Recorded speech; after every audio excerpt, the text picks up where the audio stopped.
Hello, what's going on? It's the 8th episode of I Don't Know Shit About Music, and I'm late. I know. But that's how things go. There's a lot of times I go for walks in the morning, and I'm used to people. The podcast I listen to normally released in the morning, before my walk, and when that doesn't happen, it sucks. It sucks when I go for my walk and I look at Spotify or whatever I'm using to listen to the podcast, and it has not been posted yet. And I have to start searching for a different thing to listen to. And while I've found other podcasts that way, I've had some disappointing mornings where I found myself listening to very boring things.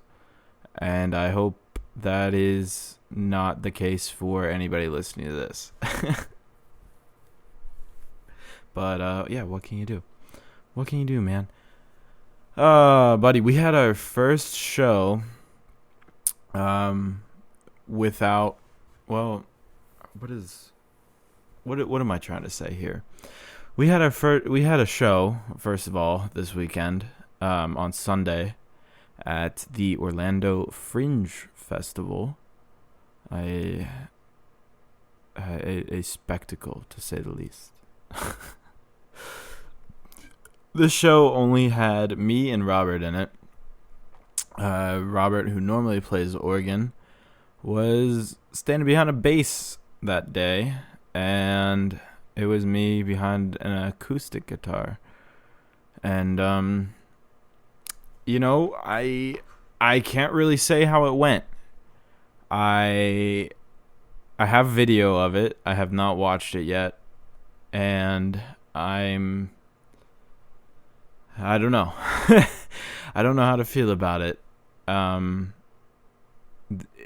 had terrible cotton mouth going up there. My mouth was so dry. I took an allergy pill because it was outdoors, and my allergies are just god awful. So I was like, well, the last thing I want to be doing is sneezing and sniffling while I'm trying to sing. But I did not take into consideration that sneezing and sniffling, without that, you have to be dry. And that's what an antihistamine does. And it just dries you the fuck out. And that's what happened to me. And my voice I felt very unsure of myself the whole time. I was very shaky. I felt I was not comfortable. It was just a very strange show. It just felt strange. The whole every piece of it felt weird. It felt off. But I don't think we played poorly. I think we did a decent job. I just think the vibe, man, it failed the vibe check, and I wasn't feeling it. But it would have been a cool venue. I think my biggest thing that I was upset about was just not having the full band, not having a drummer, not having Robert on keys and another guy on bass or guitar, just playing. It was just us, and our practices were cool, but the gig it felt too big for what we were doing. There were too many people. They had massive PAs just split up throughout the whole festival. They were just playing everything we were playing. So I had to think about that, and for some reason that was like in my head, and I kept trying to find. I have this thing where when I go on stage, in like the few minutes before we start, I'll stand in my spot and I'll just kind of breathe and really chill and say, okay, this is going to be my home for the next 30 to 45 to an hour, however long we're playing, and I need to get very comfortable here because this is where I'm going to be. I'm not going to be anywhere else. And I'm not going to be doing things that are relaxing. I'm going to be doing some stressful, involved things. and that didn't work this time. It wasn't happening for me, and that might have been the first time ever that did not work. And I think the main thing was my cotton mouth, and honestly, like there were a bunch of chairs set up under so it was a big tent. It was maybe I think like 18 by 20, or no, probably 40 by 20 tent. I don't know what I'm saying. 40 foot by 20. The stage was 20 by 16. So it was in like the one side of it, and the rest was just tent and chairs and grass. And there maybe were like 40 chairs. But when we took the stage, one was taken, maybe two. So it was like, I don't know, kind of not discouraging, because like I think I should have just more mentally prepared myself for the fact that nobody was coming to see this. Honestly, I had no idea what this was going to be, really. Excuse me.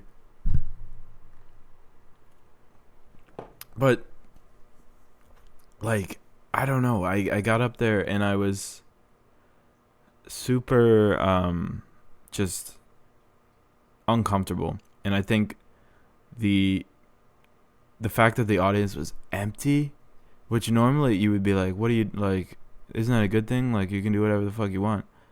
Yeah, but, like, I feel like now I would rather play in front of 1,000 people than 2 people. Anytime. I would much rather do that, and that was not happening. It was only 2 people, and it sucked.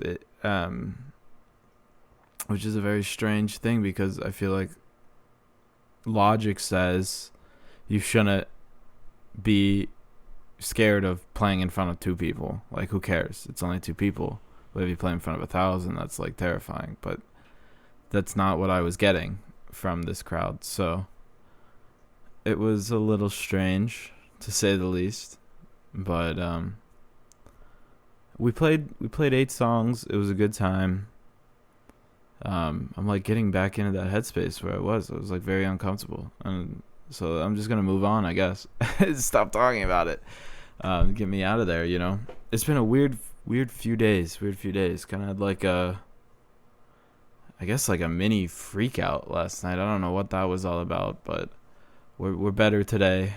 I've been cleaning all day. I'm working and cleaning all day, just to like kind of get back to earth.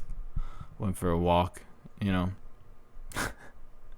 I went to a party for the first time since quarantine, since March of 2021.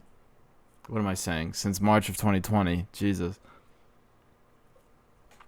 And that was a lot of fun. The girl I've been seeing invited me out to her friend's boyfriend's place, and I had gone there once before. We had like a game night, but this was like a little bit more of a party, but there were still only like 10 people, 11 people.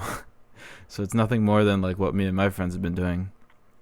But it was still a good time. We played Flip Cup, you know, and all that nonsense, and just kind of hung out. And it is weird. I think this is the first time I've been surrounded by this many people I didn't know, because I only knew 4 of them. I've only met and interacted with 4 of them, and then the rest were people I had never met before.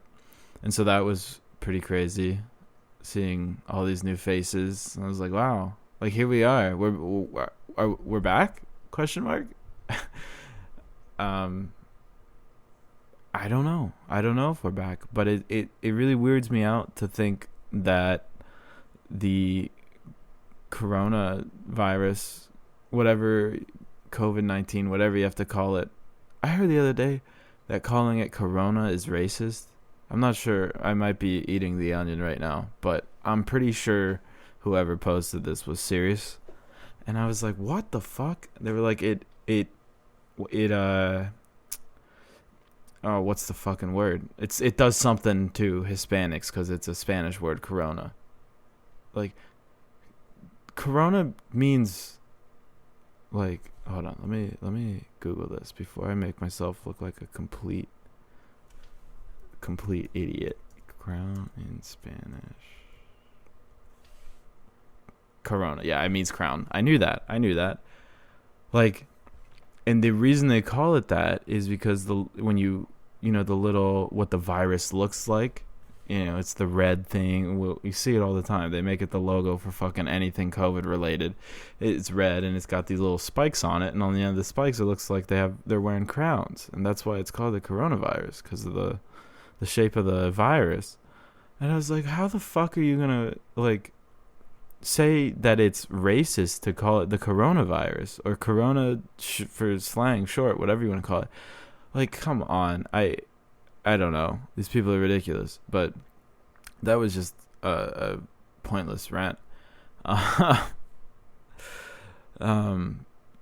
what really weirds me out is the fact that we might have to do yearly booster shots for coronavirus like we do for the flu and all that stuff, all that good stuff. I don't want to do that. I don't even get my flu shot, man. Like, it definitely weirds me out because I'm like, well, now what? Like, because I thought, and everyone's gonna think it's over. Everyone's gonna think we're done. We don't need to go out and get vaccinated or anything. We don't have to wear a mask. We don't have to social distance. We're done. But if there's a booster shot, what kind of protection we got anymore? Like, if we're gonna need a booster shot in a year, people have been getting the vaccine since I think like December or January. Those are like the very first doses. So we're almost halfway through it. And so next winter we're doing this again. Is that what like? I don't know, because then where do you go, like, with the lockdowns and everything? Because if that was the case, if this is the case that we're gonna need a booster shot, how are you gonna because how many people are gonna go out and get the booster shot? There's so many people that are not getting the actual vaccine already because they're like, oh, I don't want to get microchipped or whatever. But like, what? I don't know. I don't know, man. I don't know. And it's very weird to be out without a mask. Like, the Fringe festival that we played, there were no masks. I wore my mask up on the stage because I thought we had to. But then I realized, no, you don't need them. Like, it said in the email, we don't need them outside. So I took mine off. I mean, I'm fully vaccinated, and that's the CDC, they said. But, like, where's the cutoff? Are we good for a year? Or are we good for a year and a half, which gives us the time to get the booster shot?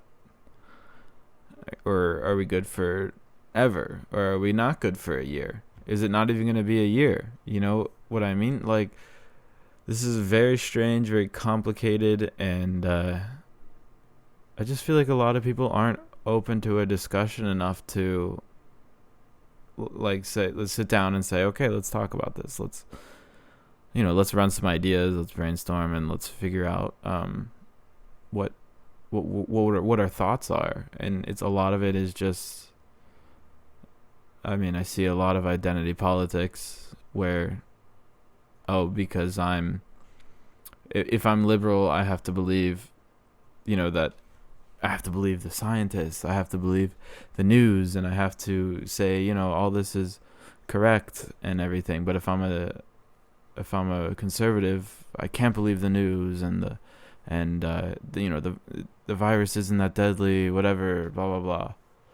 It's so dumb. It's like, why can't you evaluate both sides properly and have a discussion about what's right and what's wrong? Because like, there might be some things on both sides that are relatively correct. Like, for example, if the booster shot is necessary, then it falls under a sort of guise or disguise of the flu shot. Like, that's basically what it is. You have to get it every year, and it changes every year. And and it'll be free and everything, or like you can go anywhere and get it. It's no big deal. But why would you get it? Why are you gonna do like, how many people already get the flu shot? Personally, I don't get the flu shot because I haven't gotten. I've had the flu once in my entire life, and I've never gotten the flu shot. So I'm like, why do I need to go out and get the flu shot? I didn't get corona. I'm sorry, COVID-19. I didn't get it at all over this whole time, and I lived with two people that had it. I was dating a girl that had it. So I don't understand how the people are going to make everyone go out and get booster shots when it's already been so difficult for people to get the vaccine to begin with. I mean, of course I'm going to get it. I'm not going to not get it. Now, I have peace of mind. I don't have to worry about getting it, and I don't have to worry about giving it. Those are the two big things. Those are the only two things. And I just don't see how it's going to be worth it to go out there and get yourself another vaccine after all this. But we'll see. We'll see. Read the data.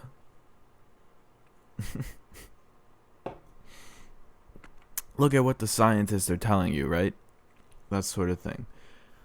I don't know. I'll listen. Like, I'm all ears to everything they have to say. But if it's the flu shot, I don't know what's gonna happen. If it says if it works just as well as the flu shot, you know what I mean? Like, I've never gotten the flu. I've gotten the flu once, but never gotten the flu shot. I'll take, and if it works just like that, I'll take my chances. Like, I don't know.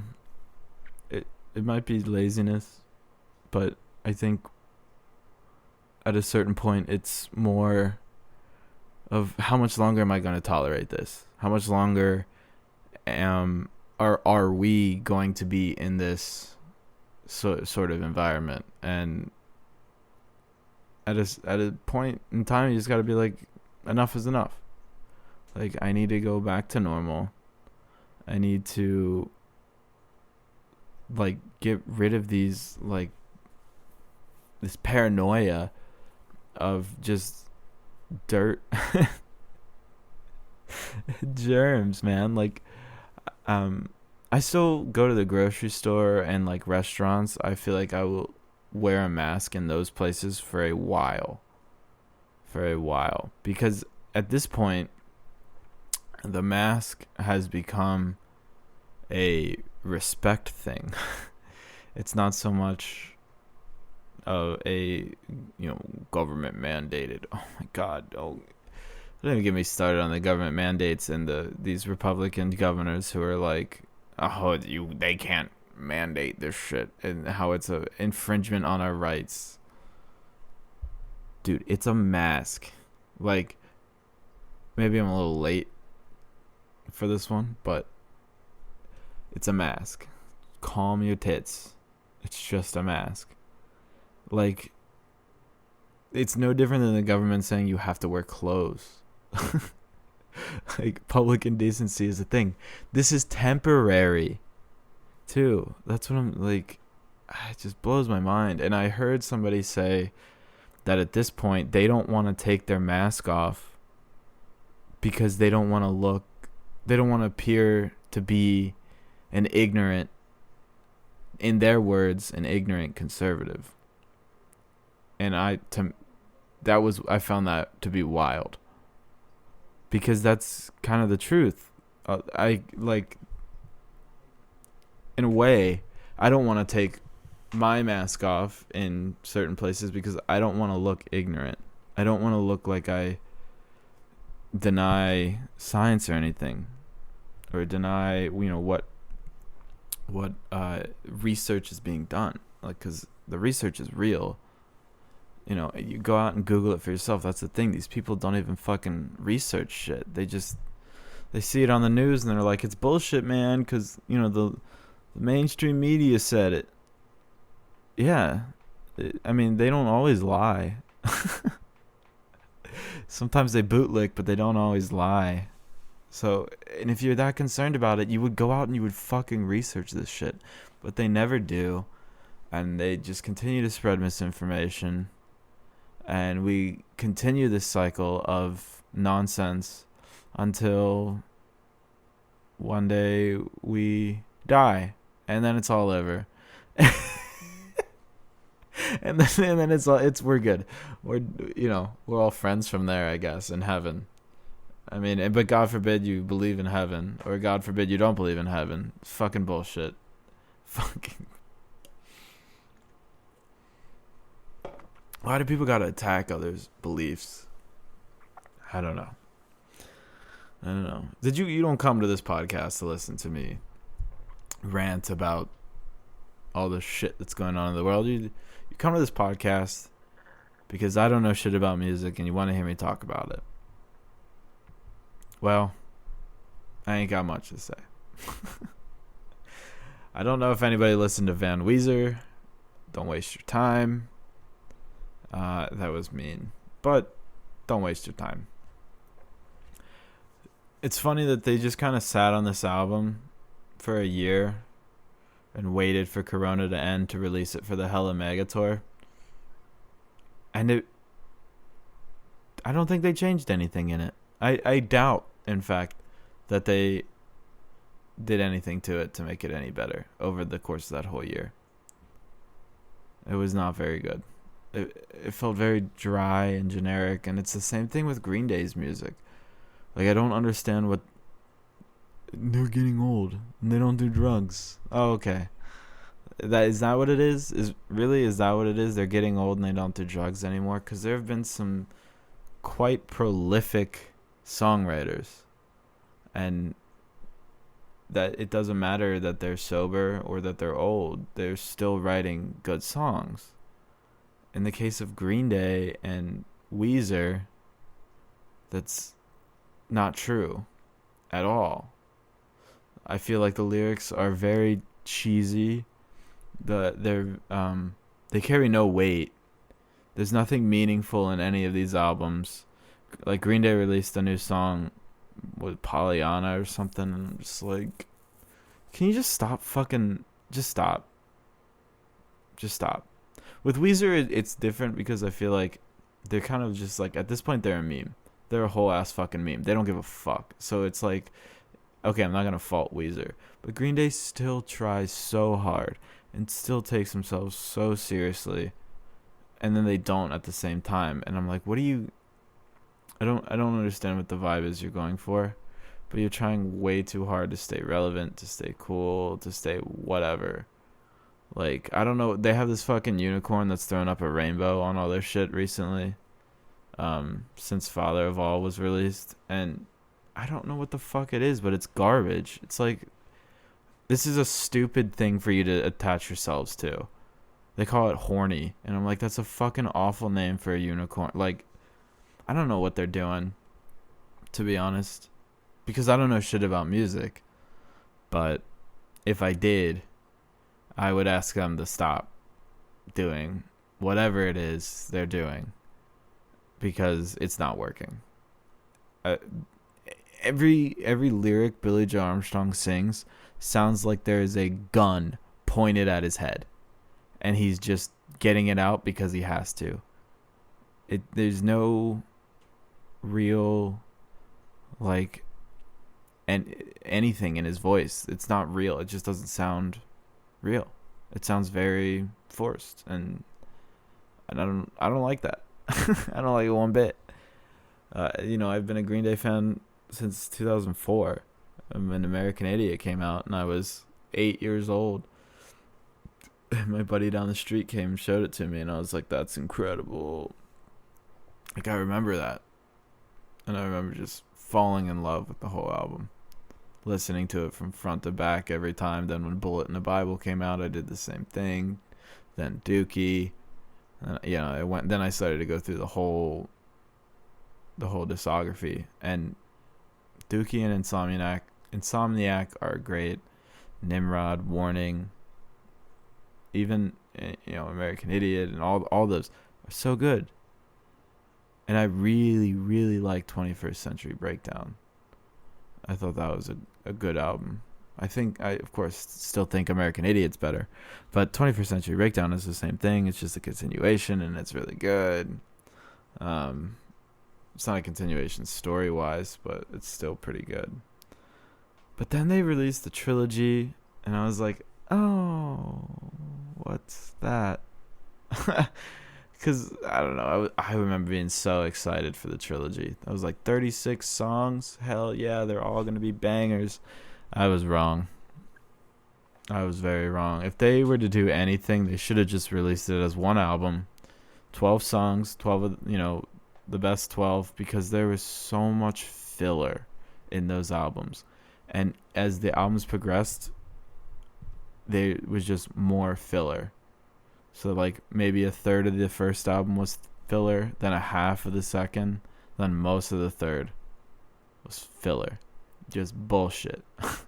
Then they released an album later, like 2 years later, called Demolicious, which had it was basically a compilation of all the songs from, not all of them, but I think 14 or 15 of the songs from the trilogies, just as demos, before they were really done. And they sound so much better. I don't know where they ditched their guitar tone that they had. They ditched the voice that they had. The voice in general. I don't mean just singing. Just everything sounds different. It's much more pop. And it's much more just uninspired bullshit is what it really is. I don't that's it. But I don't know. Greta Van Fleet's releasing good music. Always got them, right? They just announced new dates. They're playing a show in Connecticut with the Nude Party that I want to go see. They only announced 4 shows at the moment for this year, and it's later in September, I think. But we'll see if they announce they're gonna announce a bigger tour very shortly, I'm sure. But for the moment, they only have those 4 dates, and one of them has the Nude Party. So I think that'd be the one I'd go see if I could. And since I'm always in New Jersey and have a place to crash, I feel like I could make it to Connecticut no problem. See that show. It's very close. I've been to I remember months ago. When was that? Had to be September-ish, 2020. I went to visit my parents in Jersey, and we went. Connecticut opened. They opened. You were allowed to go to places now in September. And we went to a mall in Connecticut. We drove an hour and a half just to go to the mall, just to hang out. And it was weird, man. Most of the stores in the mall were still closed. I think 2 of the anchor stores were still closed. So it was the only stores open were Macy's and Sears. So the JCPenney's and the Dillard's were still closed. Or whatever else is there. I think it was a Lord and Taylor. I don't know. It's the fucking Northeast. They got weird stores. Which rest in peace to pretty much every department store except Macy's. JCPenney's is fucked. Sears has been fucked. And Dillard's is on its last leg. And I think Lord and Taylor is about to kick the can. It's just what the fuck? If you guys would keep up with the times. I walked into Dillard's last week. I went to the mall. And I walked into Dillard's. And I was like, what fucking year is it? Green carpet, wood paneling, yellowed ceilings, and just an awful. I'm not gonna knock them too hard on the music, but it was fucking coming through a PA speaker. They ripped them out of a middle school that was about to get torn down. It's just coming through, no bass, all treble, just I don't know what the fuck that was, but that was my really shitty impersonation of a crappy speaker. just playing music throughout the store. And it, like, I don't know. I just feel like if they would update and be like, hey, we're relevant, but they have been trying to go after the same crowd from when they were 30 until now for the last 50 years. Like, everything just looks so dated, and it's like how are you gonna compete with a website and people my age? Like, you're not gonna be able to compete with that. And Macy's is one of the few places I feel like that does compete, because, no bias, of course, but because when you go in there and you see how they've just, like, they kept things updated, and a lot of stuff that they had are that are a lot of those things that they had that are old, they still find ways to keep them without making it look like they're old as fuck. Whether that's just placing them the proper way, painting them, keeping them clean, keeping them nice, well maintained. Like, I don't know what it is, but Dillard's, JCPenney's for a while tried to stay updated. They were doing okay, but Dillard's is bad, man. I don't understand how. I mean, I kind of understand how JCPenney's is going out of business before Dillard's, but Dillard's is fucked, and that's not necessarily a good thing for Macy's, since if they're gonna stick around, because when you think about a mall, it's not just a Macy's. It's a Macy's, it's a JCPenney's, it's a Dillard's, it's maybe a Sears. Those were the anchor stores. And when you see these anchor stores leave, the mall dies very quickly. And when a mall only has a Macy's is not going to do very well. Or any one singular department store, that mall is not going to do very well. You want it to do, you want it to have a few big stores, and with all the big chains closing, it's going to be very interesting to see how the dynamic of a mall changes, because I don't think a mall is going to completely disappear. I think what we're going to see is we're going to see a lot more like outdoor sort of shopping centers, which is nice, but if it could be indoor, that'd be much better, because it's fucking hot as fuck in Florida. So I don't understand why you gotta put everything outdoors. Like, let's keep the malls around. Personally, I like walking around the mall, especially if there are cool stores in the mall. But I feel like just everybody's interest in malls have just gone away, man. But I don't know. I don't know. So I don't have as much to rant about. I know it was probably a lot more fun than last week's episode, but I am tired. Like I said, I had a long weekend, had a mini breakdown yesterday, and now we're just kind of vibing. But that's pretty much all I got to say right now. So I'll catch you next week. I'm thinking about having Brandon, this kid I've been working with on music with, hop on the podcast with me for a few episodes, see what that's like. But yeah, let me know if you hate him, if I ever do bring him on. All right, take it easy, guys. See you next week.